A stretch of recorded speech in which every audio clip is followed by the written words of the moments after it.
Tenemos que hablar de lo que pasó cuando JD Vance dejó en absoluta evidencia a una periodista de New York Times. Le ganó básicamente en su propio juego, como están a punto de ver. Esta periodista solo quería obtener algo que pudiese utilizar para un titular de su reportaje, pero JD Vance no se lo permitió. Primero vamos a ver el segmento analizando la entrevista después en CNN. Escuchen lo que tienen que decir estas brillantes mentes de los medios de comunicación. Let's start with you. We've watched it tonight several times. You gave Vance 5 opportunities to say Trump lost the election. What was going through your mind as he pushed back the second time, the third time, and on and on? I think one of the things that's really important to understand is this is one of the key questions of this election. We've seen in polls, we've seen over and over voters saying that democracy is also on the ballot. People are concerned about this issue. 2020 is on their minds, and Donald Trump has refused to acknowledge that he lost that election. JD Vance is a hair's breadth from becoming the vice president of this country, and so pressing him on this issue is important because we know over and over again that it is a lie, the big lie, at the center of what Donald Trump requires people around him to say. And so by pressing him over and over again, really there is just one question and there are 2 answers. The question was the one that I said, and the answer is yes or no. And the fact that he couldn't give a yes or no, I think, is extremely telling. Ok, Lulu, ¿dónde estás tú para decirle ya sea a Kamala Harris o a Tim Walz que den una respuesta sí o no a cualquier pregunta? Porque nunca lo hacen. Cada pregunta que le hacen a Kamala Harris, ella te cuenta la historia de su vida, cómo ella la llevaban a la escuela a bicicleta y después ella iba y le compraban una chupeta y después cuando ella era de clase media y el verano que ella trabajó en McDonald's. Es una cosa que todos nosotros sabemos y lo hemos visto. Kamala Harris es incapaz de responder a una pregunta directamente. Pero aquí supuestamente la única persona que no lo hace es JD Vance. Entonces vamos a ver el intercambio, vamos a ver qué fue lo que pasó exactamente. Aquí está. Donald Trump lose the 2020 election. Let me ask you a question. Is it okay that big technology companies censored the Hunter Biden laptop story, which independent analysis have said cost Donald Trump millions of votes? Senator Vance, I'm going to ask you again. Did Donald Trump lose the 2020 election? Did big technology companies censor a story that independent studies have suggested would have cost Trump millions of votes? Senator Vance, I'm going to ask you again. Did Donald Trump lose the 2020 election? And I've answered your question with another question. You answer my question and I'll answer yours. I have asked this question repeatedly. It is something that is very important for the American people to know. There is no proof, legal or otherwise, that Donald Trump did not lose the 2020 election. You're repeating a slogan rather than engaging with what I'm saying, which is that when our own technology firms engage in industrial scale censorship, by the way, backed up by the federal government, in a way that independent studies suggest affect the votes, I'm worried about Americans who feel like there were problems in 2020. I'm not worried about this slogan that people throw. Well, every court case went this way. I'm talking about something very discrete.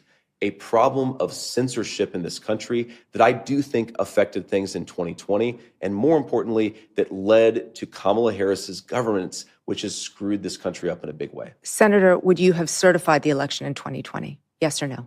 I've said that I would have voted against certification because of the concern that I just raised. I think that when you have technology companies— The answer is no. When you have technology companies censoring Americans at a mass scale in a way that, again, independent studies have suggested affect the vote, I think that it's right to protest against that, to criticize that, and that's a totally reasonable thing. So the answer is no. And the last question, will you support the election results this time and commit to a peaceful transfer of power? Well, first of all, of course we commit to a peaceful transfer of power. We are going to have a peaceful transfer of power.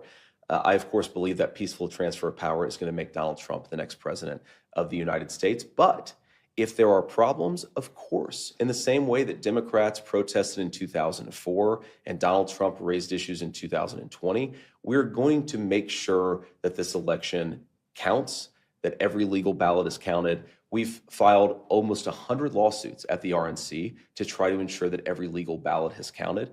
I think you would maybe criticize that. We see that as an important effort to ensure election integrity, but certainly we're going to respect the results in 2024. And Entonces, miren, eso me pareció exactamente lo que JD Vance tenía que decir, porque este es el problema, miren, de por sí, estamos lidiando con medios de comunicación profundamente deshonestos, profundamente partidistas. Estamos lidiando con medios de comunicación que solo están tratando de obtener una titular donde van a sacar cualquier tipo de contexto. Por eso es que no quieren contexto. Por eso es que literalmente no quieren más que un sí o un no. No quieren contexto, no quieren una explicación, no quieren una justificación, no quieren mayor información. Es simplemente sí o no. Porque de eso se basa la clase reportaje, entre comillas, que hacen estos medios típicamente. Agarran un pequeño fragmento de lo que se ha dicho, dejan por fuera todo el contexto y hacen parecer que la persona dijo una cosa que realmente, si fuesen a escuchar el contexto completo en el cual se dijo, es totalmente distinta. ¿Okay? Entonces, JD Vance lo sabe y JD Vance no se lo permitió.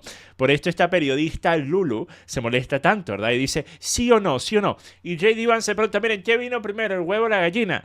JD Vance dice, si tú me respondes sobre un tema que ocurrió antes de que se hubiese siquiera una necesidad de disputar el resultado electoral, que fue el tema de la censura evidente, ya reportada, ya inclusive acordada por varios de los ejecutivos de los medios de comunicación y de las redes sociales más grandes, incluyendo Mark Zuckerberg, quien dijo, por ejemplo, en el podcast de Joe Rogan, que el FBI lo había contactado para dejarle saber que había esta desinformación rusa que estaba a punto de salir, ¿ok?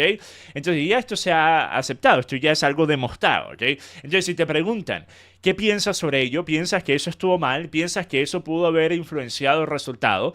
Si la persona no quiere responder, entonces ¿por qué tú habrías de tener que responder algo que ocurrió después? Y que principalmente la razón por la que se lleva a cabo siquiera esa disputa después está justamente atado a la cosa que tú estás preguntando, que en este caso la periodista Lulu no estaba dispuesta a responder. Así que totalmente lo correcto hizo JD Vance en este escenario, por mucho que puedan llorar y patalear los medios de comunicación al respecto, ¿ok?